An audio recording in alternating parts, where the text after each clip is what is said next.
कहानी शुरू होती है एक ऐसे नगर से जहां एक राजा का शासन था और उसके राज्य की प्रजा अत्यंत सुखी थी। इस राज्य में एकादशी के दिन कोई भी अन्न का सेवन नहीं करता था और न ही अन्न का व्यापार करता था। सभी लोग उस दिन फलाहार करते थे। एक बार भगवान श्री हरि ने राजा की परीक्षा लेने का निर्णय किया। इसके लिए वे एक बहुत सुंदर स्त्री का रूप धारण कर राजा के सामने प्रकट हुए। जब राजा उस मार्ग से गुजर रहा था, उसने उस सुंदर स्त्री को देखा। उसकी अपूर्व सुंदरता ने राजा को मंत्रमुग्ध कर दिया। हे सुंदरी, तुम कौन हो और ऐसे बीच रास्ते में क्यों बैठी हो? मैं अकेली और बेसहारा हूँ। मेरा इस दुनिया में कोई नहीं है। मैं किससे मदद मांगूं? राजा पहले ही उसके सौंदर्य में मोहित हो चुका था। तुम मेरे साथ मेरे महल में चलो और मेरी रानी बनकर रहो। मैं तुम्हारी बात मान लूंगी, पर तुम्हें इस राज्य का पूर्ण अधिकार मुझे सौंपना होगा। राज्य पर मेरा पूर्ण नियंत्रण होगा और जो भी मैं बनाऊंगी तुम्हें खाना होगा। राजा उसके सौंदर्य पर इतना मोहित था कि उसने उस सुंदरी की सभी शर्तें स्वीकार कर लीं। राजा ने उस सुंदरी को अपने महल में लाया और उससे विवाह कर उसे अपनी रानी बना लिया। दूसरे ही दिन देवउठनी एकादशी थी। उस दिन उस सुंदरी ने बाजार में अन्य दिनों की भांति अन्न बेचने का आदेश दिया। महल में उसने मांसाहारी भोजन तैयार करवाया और उसे राजा के सामने परोसा। उसे खाने के लिए कहा। रानी, आज देवउठनी एकादशी है। मैं तो केवल फलाहार करूंगा। इस पर सुंदरी ने उसे उसकी दी गई शर्त याद दिलाई और कहा, आपको यह खाना पड़ेगा, नहीं तो मैं बड़े राजकुमार का सिर कटवा दूंगी। राजा यह सुनकर बहुत दुखी हुआ और अपनी स्थिति के बारे में अपनी बड़ी रानी को बताया। महाराज, धर्म को न छोड़ें, बड़े राजकुमार की बलि दे दें, क्योंकि बेटा तो फिर मिल जाएगा लेकिन धर्म नहीं मिलेगा। बड़ी रानी यह कहकर फूट फूट कर रोने लगी। उसी समय बड़ा राजकुमार वहां आ पहुंचा। अपनी मां की आंखों में आंसू देखकर उसने रोने का कारण पूछा। बड़ी रानी ने उसे पूरी बात बता दी। मैं अपना सिर कटवाने के लिए तैयार हूँ, अगर इससे पिताजी का धर्म बच सकता है। राजा दुखी मन से अपने पुत्र का सिर देने को तैयार हो गया। तब उस सुंदर स्त्री के रूप में भगवान विष्णु प्रकट हुए और असली बात बताई। हे राजन, तुम इस कठिन परीक्षा में सफल हुए हो। भगवान ने खुशी से राजा को कोई वर मांगने को कहा। हे प्रभु, हमारे पास आपका दिया सब कुछ है। आप हम पर अपना आशीर्वाद बनाए रखें और हमारा उद्धार करें। उसी क्षण वहां एक दिव्य विमान प्रकट हुआ। राजा ने अपने बड़े राजकुमार को राज्य का भार सौंप दिया और उस विमान में बैठकर स्वर्गलोक की ओर चले गए। कौशलपुर नाम के नगर में राजा हर्षदेव का राज था। वो बहुत ही प्रतापी और दानी थे, लेकिन धर्म के प्रति उनकी आस्था इतनी ज्यादा थी कि बहुत सारे लोग उनसे परेशान हो जाया करते। दरअसल राजा हर्षवर्धन भगवान विष्णु के पुजारी थे और हर एकादशी को व्रत रखा करते थे। वो खुद तो व्रत रखते ही साथ ही अपने महल के सभी लोगों से भी व्रत रखवाते।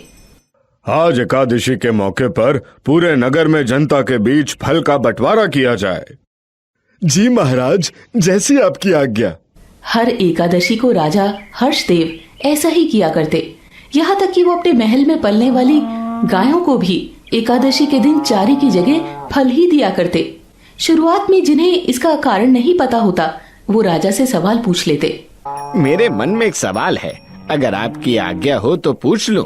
हाँ, क्यों नहीं, बेझिझक आप मुझसे कोई भी सवाल पूछ सकते हैं। महाराज, अपने साथ साथ आप अपने महल के लोगों से भी एकादशी का व्रत करवाते हैं। ये बात तो ठीक है, लेकिन इस जानवर से, मेरा मतलब गाय से भी एकादशी व्रत का पालन करवाना मेरी समझ से बाहर है। हम इंसान तो धर्म कर्म को जानते और समझते हैं, लेकिन गाय को इन सब का क्या ज्ञान। इसलिए मैं इनसे भी व्रत करवाता हूँ ताकि इन्हें भी भगवान का आशीर्वाद प्राप्त हो सके। राजा एकादशी व्रत के अलावा तुलसी माता की भी पूजा बड़े मन से किया करते, क्योंकि उन्हें इस बात का अच्छे से एहसास था कि भगवान विष्णु को तुलसी प्रिय है और विष्णु भगवान के साथ माता तुलसी की पूजा का फल दोगुना बढ़ जाता है।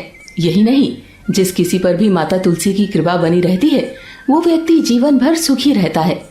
राजा तुलसी के पौधे में जल चढ़ाते हुए कहते हैं, ओम भूर्भुवः स्वः तत्सवितुर्वरेण्यम भर्गो देवस्य धीमहि धियो यो न प्रचोदयात्।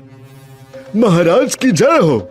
महाराज, द्वार पर एक गरीब व्यक्ति फटेहाल स्थिति में आया हुआ है और वो आपसे मिलने की जिद कर रहा है। ठीक है, बुलाओ उसे। कुछ देर के बाद सेनापति उसे लेकर आता है। प्रणाम महाराज। महाराज, मेरा नाम बिरजू है। मैं बहुत गरीब हूँ और कई दिनों से भूखा भी। कृपया कर आप मुझे कोई काम दे दें ताकि मैं अपना जीवन यापन कर सकूं। क्या काम कर लेते हो तुम? महाराज, मैं लकड़ी का काम बहुत अच्छे से करता हूँ, लेकिन आप मुझे किसी भी काम के लिए रख लीजिए, मैं कुछ भी कर लूंगा। ठीक है, तुम कल आना, क्योंकि आज एकादशी है। आज के दिन ना तो मैं भोजन करता हूँ और ना ही महल में किसी को भोजन करने की इजाजत देता हूँ। महाराज, मुझे आप आज भले ही कुछ ना दें, लेकिन अपनी पनाह में रख लीजिए, आपकी बहुत मेहरबानी होगी। ठीक है, अगर ऐसा है तो तुम रह सकते हो। बिरजू महल में रह तो गया, लेकिन भूख के मारे उसकी हालत खराब थी। ऐसे में परेशान होकर वो राजा के पास गया और कुछ खाने को मांगने लगा। महाराज, मुझे क्षमा करें, मैं भूखे पेट नहीं रह पा रहा हूँ। कृपया करके मुझे कुछ खाने के लिए दे दीजिए। भूख के मारे मेरी जान निकली जा रही है। बिरजू को भूख से परेशान देखकर राजा हर्षदेव ने महल के रसोइये से कहकर उसे कुछ फल दिलवा दिया। आपका बहुत बहुत धन्यवाद महाराज। फल खाकर बिरजू की भूख कुछ देर के लिए तो शांत हो जाती है, लेकिन फिर कुछ घंटों के बाद उसकी भूख और तेज हो जाती है और भूख की वजह से उसे चक्कर तक आने लगते हैं। ऐसे में परेशान होकर वो फिर से महाराज के पास जाता है। महाराज, अब क्या हुआ बिरजू? क्या तुम्हें अब भी भूख लग रही है? मैं भूखा नहीं रह सकता। मैंने कोशिश तो बहुत की, लेकिन भूख के मारे मुझे चक्कर आ रहे हैं। महाराज, आप मुझे कुछ अन्न दे दीजिए, मैं महल के बाहर जाकर खेत में भोजन पकाकर खा लूंगा। महाराज ने बिरजू की बात मान ली और अपने रसोइये से कहकर उसे दाल चावल इत्यादि दे दिया। बिरजू, तुम भोजन किए बिना तो नहीं रह पाए, लेकिन एक बात का ध्यान जरूर रखना कि भोजन बनाने के बाद खुद ही मत खा लेना, बल्कि पहले भगवान विष्णु को भोजन परोस कर भोग लगाना और उस भोग के साथ तुलसी दल रखना मत भूलना। ये लो तुलसी, इन्हें भोग लगाने के बाद ही स्वयं खाना। जैसी आपकी आज्ञा महाराज। बिरजू अन्न लेकर महल से दूर खेतों के बीच जाता है और ईंट पत्थर को जमा करके जैसे तैसे एक चूल्हा बनाता है और फिर लकड़ी जमा करके भोजन बनाने में जुट जाता है। बिरजू आग जलाते हुए कहता है, अरे मैं तो परेशान हो गया। इस पापी पेट ने मुझे किसी लायक नहीं छोड़ा। इतनी हवा चल रही है कि आग जल ही नहीं रही है। जैसे तैसे करके घंटों की मेहनत से बिरजू ने खाना पका लिया। तब उसे महाराज की बात याद आई तो उसने एक पत्ते पर भगवान विष्णु के लिए भोजन परोसा, साथ में तुलसी दल भी रखा और फिर भगवान को याद करने लगा। हे विष्णु भगवान, बड़ी मेहनत से मैंने भोजन बनाया है और आपके लिए परोस भी दिया है। अब कृपया करके जल्दी से आइए और अपने हिस्से का भोजन ग्रहण कीजिए ताकि मैं भी भोजन कर सकूं, क्योंकि मुझसे अब और भूखा नहीं रह जाता। बिरजू बार बार भगवान विष्णु से आने की गुजारिश कर रहा था। इधर भगवान विष्णु उसे देखकर मुस्कुरा रहे थे। स्वामी, आप अपने इस नादान भक्त को देखकर मुस्कुराते ही रहेंगे या फिर जाकर भोजन भी ग्रहण करेंगे? हे देवी, इस भक्त ने जिस सच्चे मन से मुझे पुकारा है, मुझे तो जाना ही पड़ेगा। हाँ, लेकिन मेरे साथ आपको भी चलना होगा देवी। तो भी ठीक है, चलिए प्रभु। कुछ देर के बाद भगवान विष्णु और माता लक्ष्मी वहां आ जाती है। बिरजू, देख मैं आ गया। लेकिन प्रभु, मैंने तो सिर्फ आपको बुलाया था, आप तो लक्ष्मी माता को भी साथ ले आए। हाँ, देवी लक्ष्मी के बिना भला मैं अकेले कैसे भोजन कर सकता? ठीक है, अगर ऐसा ही है तो फिर खा लीजिए। बिरजू अपने हिस्से का भोजन भी परोस देता है। फिर भगवान विष्णु और माता लक्ष्मी मिलकर सारा भोजन खा लेते हैं। बड़ा स्वादिष्ट भोजन बनाया था बिरजू तुमने, खाकर मन तृप्त हो गया। इसके बाद दोनों वहां से अंतर्ध्यान हो जाते हैं। बिरजू महल में आकर महाराज से सारी बात बताता है। महाराज, आपने मुझे भगवान विष्णु को भोग लगाने के लिए कहा था, लेकिन जब मैंने उन्हें खाना खाने के लिए बुलाया तो वो माता लक्ष्मी जी को भी साथ ले आए और मेरे हिस्से का भोजन भी उन्होंने खा लिया। मेरे खाने के लिए कुछ बचा ही नहीं। अब अगले एकादशी को जब आप मुझे अन्न दें तो थोड़ा ज्यादा दें, ताकि मेरे लिए खाने को बच सके। ये तुम क्या कह रहे हो बिरजू? भगवान आए थे भोजन करने। हाँ महाराज, मैं झूठ क्यों बोलूंगा? महाराज को बिरजू की बातों पर भरोसा नहीं हुआ।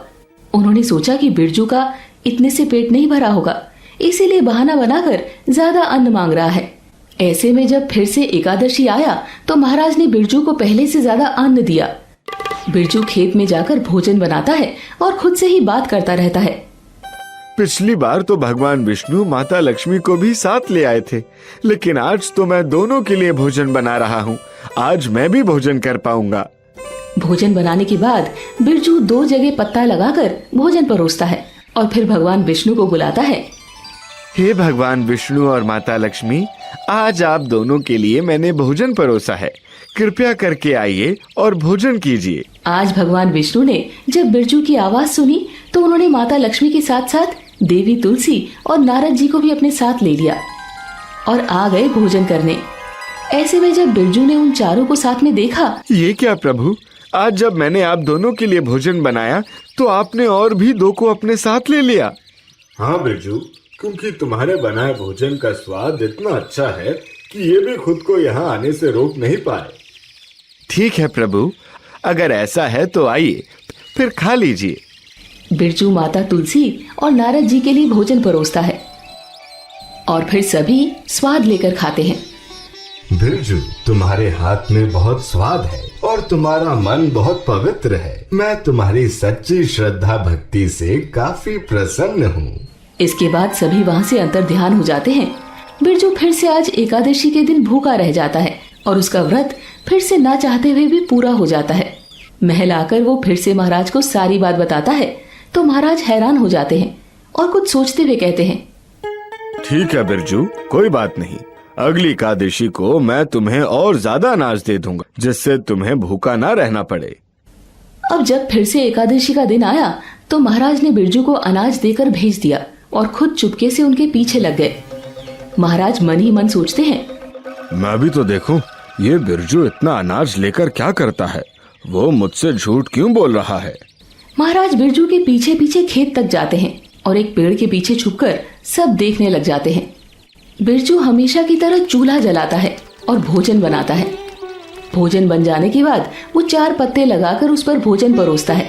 इधर महाराज ये सब देखकर हैरान थे। अरे, ये तो सच में भोजन परोस रहा है।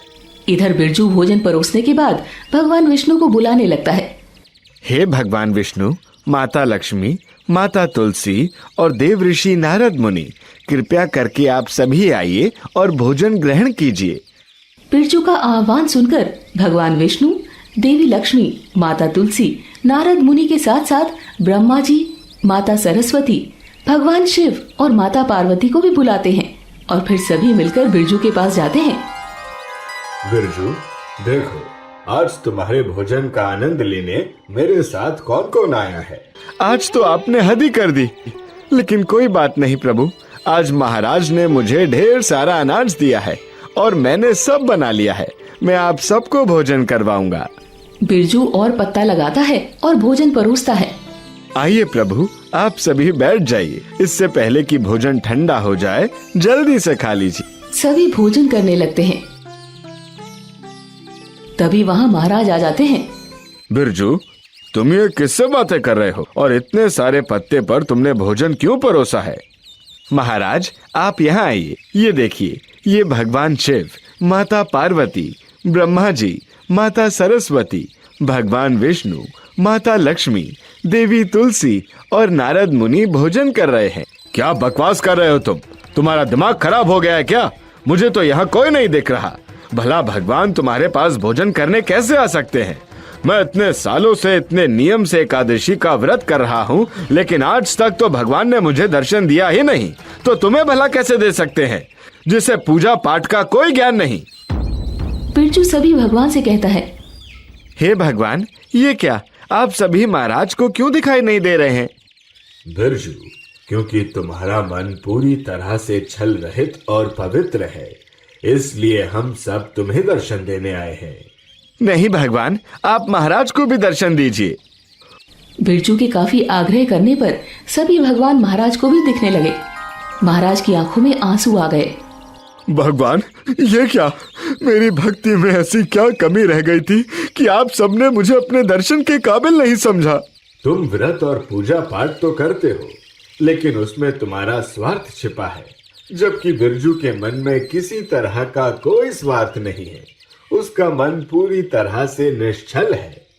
प्रभु, मुझे क्षमा करें भगवान। आप सबके दर्शन पाकर मेरा जीवन धन्य हो गया। आज इस बिरजू की वजह से मैं भी आप सबके दर्शन कर पाया हूँ। बिरजू, मेरा आशीर्वाद सदा तुम्हारे साथ है। हाँ बिरजू, मैं भी तुम्हें आशीर्वाद देती हूँ कि चाहे परिस्थिति जैसी भी आए, तुम्हें भूखा नहीं रहना पड़ेगा। और मैं तुम्हें वरदान देता हूँ कि तुम जब भी मुझे सच्चे दिल से याद करोगे, मैं तुम्हारे पास आ जाऊंगा। इस तरह सभी बिरजू को आशीर्वाद देकर वहाँ से अंतर ध्यान हो जाते हैं। इसके बाद राजा हर्षदेव को अपनी गलती का एहसास होता है और वो बिरजू को अपने महल में अच्छी नौकरी देकर अपने बेटे बलदेव को सारा राजपाट सौंप देते हैं और खुद भक्ति के मार्ग पर निकल पड़ते हैं। हे भगवान विष्णु, जिस प्रकार आपने राजा का उद्धार किया, उसी प्रकार इस कथा को सुनने वाले, पढ़ने वाले और इसे श्रद्धा से पुकारने वाले सभी पर आप कृपा बरसाएं। जय श्री हरि विष्णु।